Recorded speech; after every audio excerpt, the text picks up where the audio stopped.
So hello students, welcome to the amazing platform of physics Wallah. तो आज की class में हम लोग चैप्टर नंबर 1 जो कि सबसे इजी सा चैप्टर है, रियल नंबर्स, उसका आज important questions for the board examination CBSE 2025 जो कि आई थिंक आप लोग का 13 मार्च को है। 13 मार्च को है ना बच्चे पेपर, ठीक है?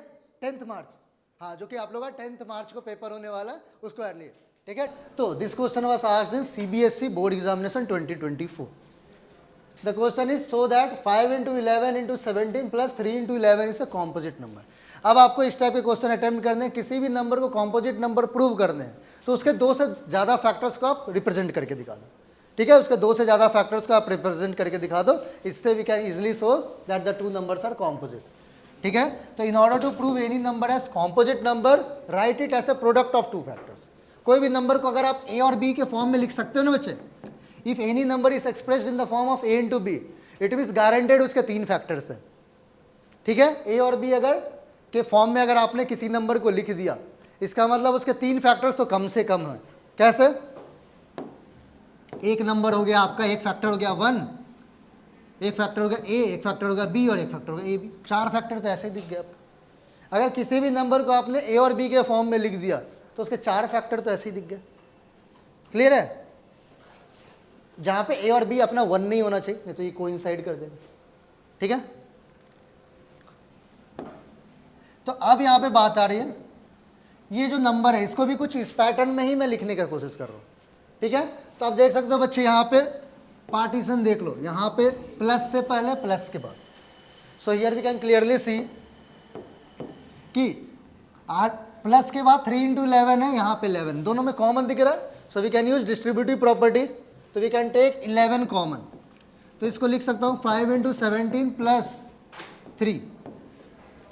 आप देख सकते हो बच्चे, इस नंबर को मैंने क्या लिख दिया, 11 into 17 into 5 85, 85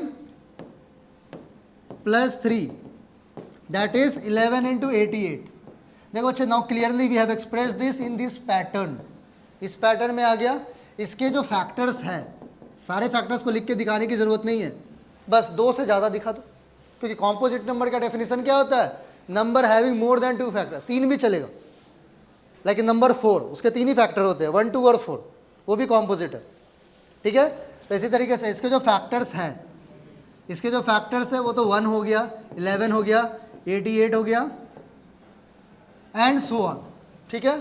so clearly we can say, so the number has more than two factors, ठीक है? So it is a composite number since it has. आपको बच्चे लैंग्वेज को प्रेजेंटेबल भी बनाना है, जैसा मैंने अभी बताया, तो अच्छा से आपको कंक्लूडिंग लाइन भी लिखना है, ठीक है? Since it has more than two factors, more than two factors, hence the given number is composite. Hence the given number is composite. Hence the given number is composite. Clear है? यहां तक आ रहा है समझ में बढ़िया से?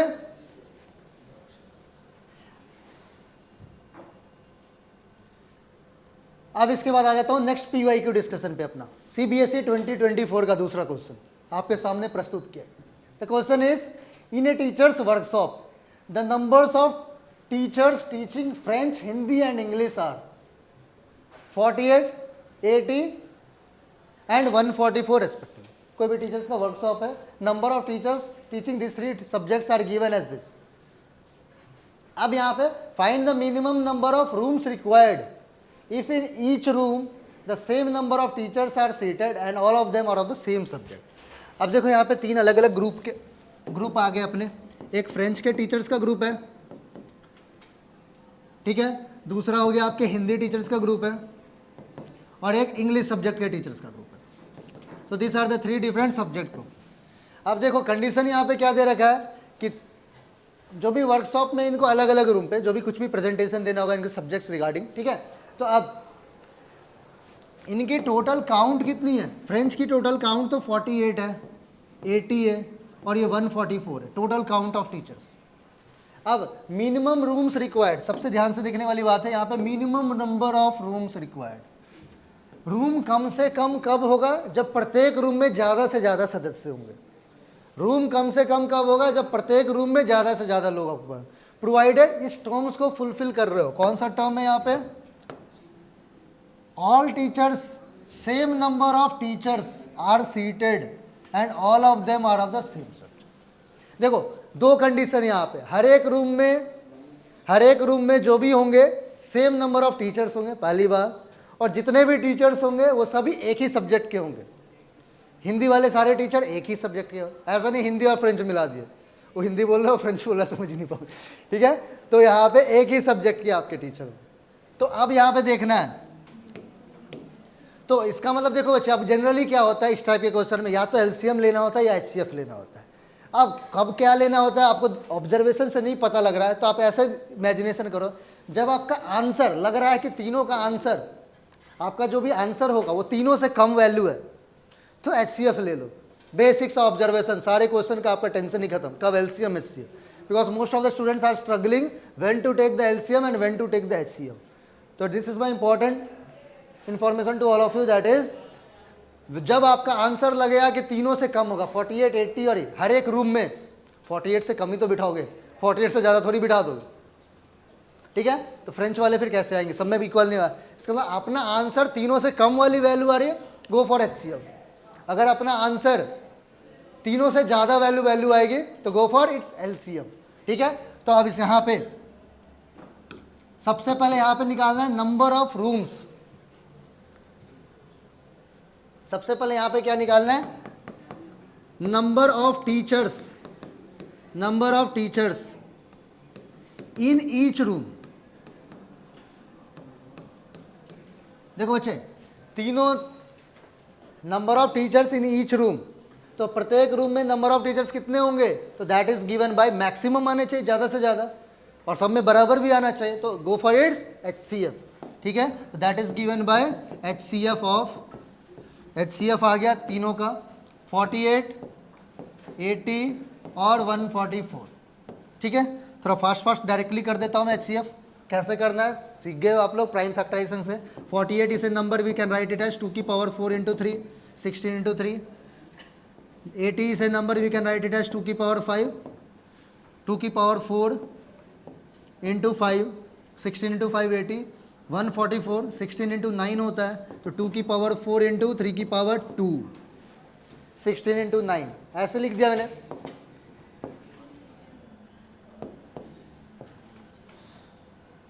इसका मतलब क्या है बच्चे, तीनों का एचसीएफ क्या आ गया हमारे पास, so here we got the HCF that is equal to 2 की पावर 4 आ गया 60। इसका मतलब वर्कशॉप जो भी हो रहा है हर एक रूम में कितने टीचर्स बैठ रहे हैं, 16 16 60। अब क्वेश्चन इतना पे लाके खुश मत हो जाना बच्चे, आंसर गलत हो जाएगा आपका, मतलब पार्शियली करेक्ट होगा। क्वेश्चन में पूछा क्या, find the minimum number of rooms, room कम से कम कितना लगेगा। तो देखो बच्चे, अब number of rooms occupied by French teacher, हर एक रूम में 16 आ रहे हैं, तो फ्रेंच टीचर कितने रूम लेंगे, 3 16 इंटू 3 होता है। हिंदी टीचर मिलके कितने रूम लेंगे, 5। इंग्लिश टीचर मिलके 9। तो अब देखना है, तो नंबर ऑफ रूम्स रिक्वायर्ड,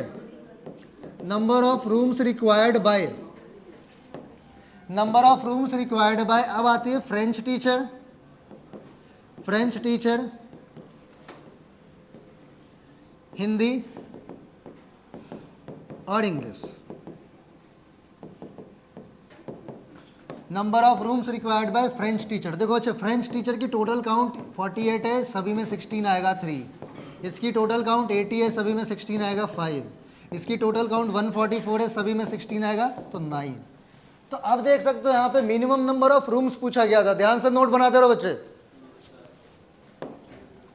तो मिनिमम नंबर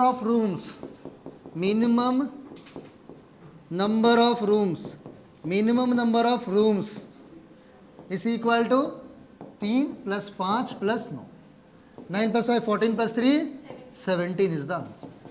समझ आया बच्चा, this was a very very nice question, ठीक है। Now coming to the different type of question, assertion and reason type question, ज़्यादातर बच्चे को प्रॉब्लम होता है इसमें, ठीक है। तो let me first introduce about the, because question number 19 and 20 this two questions are fix on the pattern assertion and reason type, ठीक है, फॉर योर बोर्ड एग्जामिनेशन। तो दिस आर द 4 ऑप्शंस, अच्छे से समझना है बच्चे। ए और बी थोड़े से कंफ्यूजिंग होते हैं, इसको मैं अच्छे से एम्फेसाइज करके बता देता हूँ by taking 2 different examples also. बढ़िया से बच्चे नोट बनाते रहो आप लोग, बढ़िया से। फिर देखो बच्चे पढ़ाई करने में कितना मजा आता है, जैसे आप बाकी एक्टिविटीज को मजा करते हो, एंजॉय करते हो, पढ़ाई में भी एक अच्छे से एंजॉय आता है। बस आपको क्या है कि धीरे धीरे आपको टाइम स्पेंड करना आता है, ठीक है। बाकी चीज़ों में आप टाइम स्पेंड करते हो, देखते हो अच्छा लगता है। ऑनलाइन गेमिंग में टाइम स्पेंड करते हो, कितना मजा आता है, लेकिन उससे दूरी बना के रखो बच्चे। अभी तो पढ़ाई से नज़दीकी बनाओ, बाकी चीज़ों से थोड़ा दूरी बना के रखो, क्योंकि आपका बहुत प्रीसियस टाइम चल रहा है अभी आपका board examination, this which will be very important examination of your life. क्योंकि बच्चे अभी तक तो बचपना में चला गया, क्लास 6 के एग्जाम दिए, 7th के कोई नहीं पूछने वाला। 10th क्लास के मार्क्स आपके हर जगह काम आएंगे, 10th क्लास के मार्कशीट आपके लाइफ लॉन्ग आगे काम आएगा। So it is very important, so give priority to this. पूरा फोकस करके पढ़ना है, स्ट्रेस नहीं लेना है बच्चे, इंजॉय करो लाइफ में जाके, बाकी एक्टिविटीज़ को इंजॉय करते हो। इसी तरीके से पढ़ाई को भी एक अच्छे तरीके से इंजॉय करके पढ़ना है, ठीक है। देखो कितना मजा आता है पढ़ने में। अब आता हूँ मैं, तो coming to assertion and reason type question. तो क्वेश्चन नंबर 19 एंड 20, असर्शन क्या है? A statement is followed by a statement, reason, ठीक है। एक स्टेटमेंट दे रखा होगा, पहला असर्शन, दूसरा रीजन। अब देखना है कि क्या दूसरा वाला स्टेटमेंट पहले को किसी तरीके से सपोर्ट कर रहा है या नहीं कर रहा है। तो पहले आपको इंडिविजुअली देखना है कि क्या पहला स्टेटमेंट सही है, असर्शन सही है, क्या दूसरा स्टेटमेंट सही है, रीजन सही है। तो for this different options are given as, पहला both assertion and reason are true, दोनों सही है इंडिविजुअली। अब बात आती है and reason is the correct explanation of assertion. अगर आपका दूसरा वाला स्टेटमेंट पहले वाले स्टेटमेंट को किसी न किसी तरीके से सपोर्ट कर रहा है सही होने में, तो ये करेक्ट ऑप्शन ए आएगा। और दूसरा, दोनों तो सही तो है, assertion and reason are correct, but reason is not the correct explanation of assertion. Assertion and reason both are correct, लेकिन रीजन करेक्ट नहीं है। वो अपनी बात बोल रहा है, वो भी सही है, ठीक है, वो भी अपनी बात बोल रहा है, दूसरा वो भी सही है, दोनों एक दूसरे से कहीं ना कहीं सपोर्ट नहीं कर रहे हैं, ठीक है। अब तीसरा, assertion is true but reason is false. बहुत ही इजी सा ऑप्शन होता है, दोनों में से कोई भी एक गलत हो गया, उससे इजी ऑप्शन कोई हो नहीं सकता, वो सी और D. Assertion is false but reason is true. For example, let's see the question. This was asked in CBSE 2023. देखो अच्छा, the question is the perimeter of triangle ABC is a rational number. This is a question combination from 2 different chapters. ठीक है, तो triangles का भी छोटा सा concept use हो गया, पाइथागोरस थ्योरम। क्लास 6 से ही पढ़ते आ रहे हो, 7th से ही पाइथागोरस थ्योरम क्या होता है, ठीक है, जो कि आपको सिमिलैरिटी ऑफ ट्राइंगल से भी प्रूव कर सकते हो। तो it is a very very famous theorem.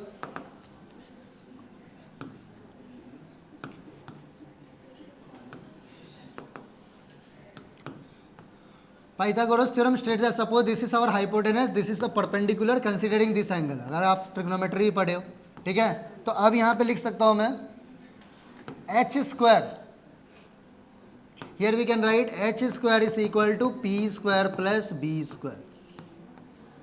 This is known as Pythagoras theorem. Pythagoras theorem. Now coming to the perimeter. Perimeter of any triangle is the sum of all its sides. Perimeter of any triangle is the sum of all its sides.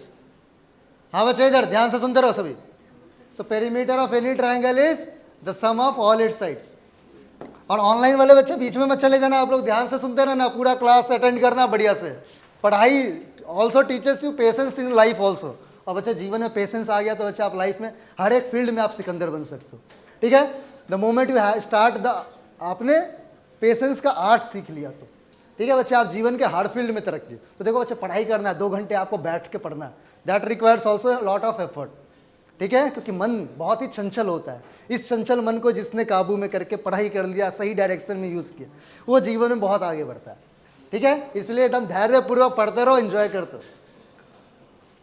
The perimeter of triangle ABC is a rational number. Now coming to this part, तो देखो ये triangle देखने में लग रहा है right angle triangle है, ये 3 है, ये 2 है, तो AC को मैं लिख सकता हूँ, AC we can write it as with the help of Pythagoras theorem, AC we can write it as under root of AB square plus BC square.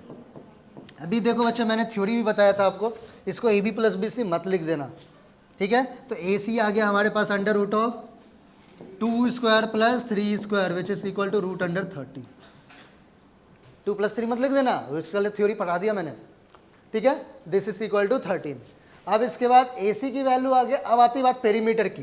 तो पेरीमीटर देखो बच्चे क्या आ गया, पेरीमीटर आ गया, perimeter of triangle ABC is equal to AB plus BC plus AC which is sum of all the sides, ठीक है। अब देखो बच्चे AB की वैल्यू कितनी है 2, BC की वैल्यू कितनी है 3, AC की वैल्यू कितनी है root 13 which is equal to 5 plus root 13. देखो बच्चे अब ये 5 प्लस रूट 13 है, that is 2 sum of rational and irrational. It's always an irrational number. अब क्वेश्चन क्या बोल रहा है, पेरीमीटर ऑफ ट्रायंगल ABC से रैशनल नंबर. बच्चे हमारा आंसर क्या है, इरेशनल नंबर. ये बोला रैशनल, बहुत ही आसान सा ऑप्शन आ गया ये. तो assertion is false, ठीक है. अब देखो assertion is false है ना, तो ये दोनों तो ऑप्शन पहले ही खत्म हो गया. assertion इसमें तो दोनों में assertion ट्रू है ना. अब इसके बाद assertion इसमें भी ट्रू है, ये भी ऑप्शन खत्म. तो बच्चे देखो इस टाइप का क्वेश्चन लकीली आपका टाइम भी सेव कर सकता है. Don't check for the reason, ठीक है, क्योंकि पता है बच्चे assertion तीनों में ट्रू है, ठीक है. तो assertion इज फॉल्स, यही वाला, ठीक है. फिर भी कंफर्मेटरी के लिए आपको टाइम बचा है तो आप कर सकते हो. The sum of squares of 2 rational number is always rational. The sum of squares of 2 rational number is always rational. बिल्कुल सही है. 2 रैशनल नंबर का स्क्वायर करो वो हमेशा रैशनल नंबर होगा. फॉर एग्जाम्पल आप ले सकते हो 2/3 और 4/5, ठीक है. तो आप अगर इसका स्क्वायर करते हो, इसका स्क्वायर करते हो तो लिख सकते हो 4/9 plus 16/25 which is a rational number, ठीक है, रैशनल नंबर. तो इससे अपना ये पार्ट सही है. This one is true, assertion is false and reason is true, so it is matching with option number, ठीक है. तो इस क्वेश्चन का अपना आंसर आ गया था. We got the answer, that was option D, ठीक है. तो assertion एंड रीजन का भी हम लोग ने प्रैक्टिस कर लिया. अब आती बात एक और क्वेश्चन आ जाता है जब एलसीएम वाले बेस पे क्वेश्चन आ जाए अपना, ठीक है. एलसीएम वाले बेस बहुत पॉपुलर सा क्वेश्चन है. जैसे कि अभी मैंने French teacher, English teacher, Hindi teacher का वर्कशॉप वाले में HCF निकाले थे. तो मैंने बता दिया था कब एलसीएम लेना है, कब HCF लेना है. जब आपकी वैल्यू तीनों से कम आए गो फॉर HCF. जब आपके लग रहा है आंसर तीनों से ज़्यादा है go for LCM. For example let us suppose the question is on an evening walk 3 people step of together, ठीक है. 3 दोस्त एक साथ निकल गए इवनिंग वॉक के लिए and their steps measure 40 centimeter, 42 centimeter and 45 centimeter. Obviously तीनों के हाइट में कुछ डिफरेंसेस होंगे, तो स्टेप्स में भी कुछ ना कुछ डिफरेंसेस होंगे. तो एक का स्टेप्स मेजर करता है 40 सेंटीमीटर, दूसरे का 42 एंड तीसरे का 45 centimetre. What is the least distance each should walk so that they can cover the same distance in complete step. ऐसा नहीं कि हाफ स्टेप, पार्शियल स्टेप, या कंप्लीट एक कदम जैसे चलते जा रहे हैं वैसे चले, ठीक है. तो अब देखना बच्चे इसमें तीनों का स्टेप आपको लग रहा है लीस्ट स्टेप, क्या अपना आंसर तीनों से कम हो सकता है? नहीं हो सकता. 2 सेंटीमीटर थोड़ी चलेगा बच्चे, ठीक है. आपका आंसर 40 सेंटीमीटर से कम थोड़ी होगा. इसका मतलब अपना आंसर तीनों से ज़्यादा आ रहा है. इसका मतलब कुछ नहीं, आंख बंद करके गो फॉर LCM. तो least distance each should walk, least distance each should walk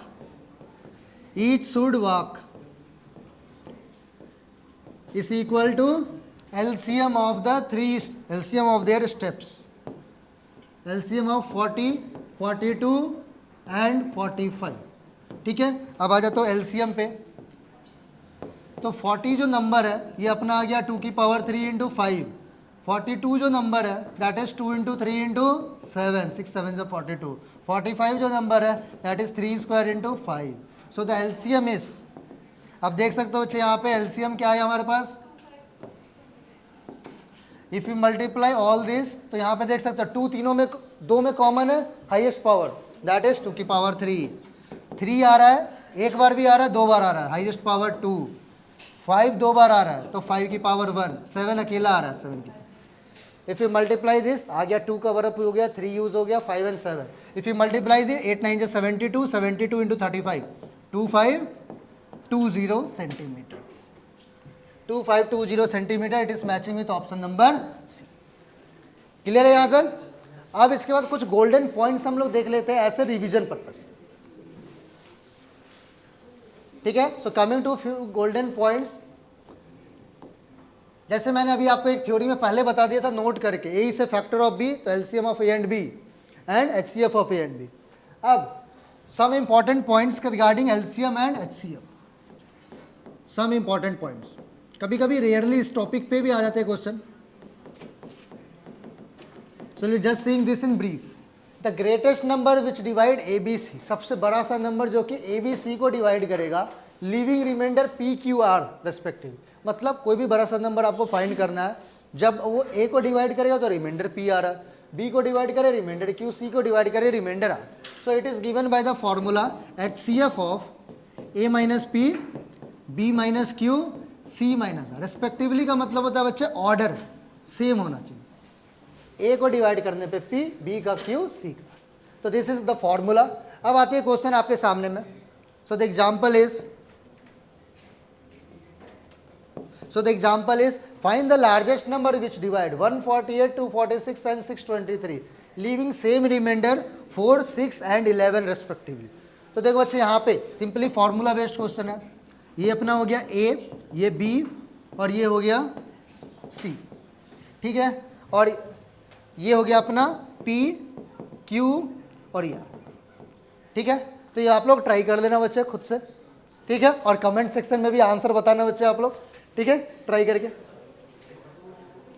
अब इसके बाद coming to the next point, ये अपना point number 2। Point number 2, the greatest number which divide A B C. अब देखो सबसे बड़ा सा नंबर जो कि ए बी सी को डिवाइड करेगा। अब leaving same remainders in each case, तीनों केस में रिमाइंडर सेम आएगा। पहले अलग अलग रिमाइंडर आया था, अब इससे अलग थ्योरी है। Leaving same remainder in each case, this is given by the formula H C F of A minus B का मैग्नीट्यूड, ये मैग्नीट्यूड है, 11th क्लास में पढ़ोगे मॉडुलस होता है, बी माइनस सी का मैग्नीट्यूड और सी माइनस ए का मैग्नीट्यूड, ठीक है। यहाँ पे ये दो वर्टिकल लाइन का मतलब हो गया मैग्नीट्यूड। फॉर एग्जांपल हो सकता है माइनस में नंबर आ जाए, -16 आ जाए तो आप उसको +16 लेके, ठीक है। So it is given by this form, ठीक है। अब last question of the hour one shot series, ठीक है। Last question is, so the question was asked in CBSE 2023, ठीक है। इसके साथ ही हम लोग कंक्लूड करते हैं आज के बाद। तो 2 numbers are in the ratio 2:3। अब रेशियो में आ जाए तो कोई घबराने की बात नहीं है। Let the 2 numbers be 2x and 3x। तो let the two numbers be 2x and 3x, ठीक है। अब इसके बाद अब देखो अच्छा 2x और 3x है, तो what is the HCF of this numbers. तो HCF तो मुझे पता लग गया। HCF क्या हो गया बच्चे इसका, HCF of 2x and 3x is x, ये आ गया x। मतलब मुझे x की वैल्यू निकालना है। अब फॉर्मूला कौन सा यूज करना है, तो बाय यूजिंग द फॉर्मूला को यहाँ पे बॉक्स में बना देता हूँ। LCM into HCF as we all know, अभी बताया था बच्चों formula, LCM into HCF is equal to product of two numbers, ठीक है। तो अब यहाँ पे देख सकता हूँ मैं इसमें कैसे अप्लाई करना है। तो दोनों नंबर्स का LCM दे रखा है, दैट इज 180, ठीक है। अब इस क्वेश्चन के रेफरेंस में HCF है x, product of two numbers, so the two numbers are 2x into 2x multiplied by 3x। तो यहाँ पे एक x से एक x तो अपना कैंसिल हो गया, बचा क्या यहाँ पे आंसर में 180 इज इक्वल टू 6x। तो this implies that x is equal to 30। Clear है, यहाँ तक कोई कंफ्यूजन तो नहीं। अच्छा एक टॉपिक और छोटा सा अभी क्वेश्चन ध्यान में आ गया। कभी कभी इस टाइप का आ जाता है, prove that √2 plus √3 is an irrational number. जब दोनों पे रूट आ जाए तो आपको irrational number. Is an irrational number. इससे रिलेटेड क्वेश्चन है, ठीक है। तो इसका डिटेल में नहीं बता रहा, बस की पॉइंट बता रहा हूँ, बाकी करना खुद से ही है। तो अब let this √2 plus √3, let √2 plus √3 is equal to a by B, बाकी वही theory where a and b are coprime integers, b not equal to. अब इसमें क्या करना है आपको, स्क्वेयरिंग पहले करना है, ठीक है। Squaring both side, squaring both sides. तो अब क्या स्क्वायरिंग करोगे आप, तो क्या हो गया, √2 प्लस √3 का square is equal to a by B का square, which is implies that √2 का स्क्वायर a प्लस बी का होल स्क्वायर से इसको एक्सपेंड कर दूंगा मैं, तो a square plus B square plus 2 into √2 into √3 is equal to a square by B square. तो यहाँ पे क्या है हमारे पास, ये आ गया 2 plus 3 plus 2, √a into √b अभी बताया था formula, √6 is equal to a square by B square. तो इसको सिंप्लीफाई करके क्या आ गया हमारे पास, 2√6 is equal to a square upon B square minus 5। This implies that √6 is equal to a square minus 5 B square divided by B square होगा, और यहाँ पे 2 मैंने लिया है। अब मैंने जो लास्ट टाइप आपको बताया था, आई थिंक 5 प्लस 2 √3 को इरेशनल नंबर, कुछ वैसा क्वेश्चन बन गया। a और b को प्राइम इंटीजर है, तो √a square minus 5b square upon 2b square इस एनी रैशनल नंबर, और ये इरेशनल नंबर। अगेन वही बात आ गया, कंक्लूडिंग लाइन वैसे ही लिखना, irrational cannot be equal to irrational number, ठीक है। ठीक है, अच्छा से बच्चे मन लगा के पढ़ो, all the best for your board examinations, ठीक है, ओके, गुड बाय।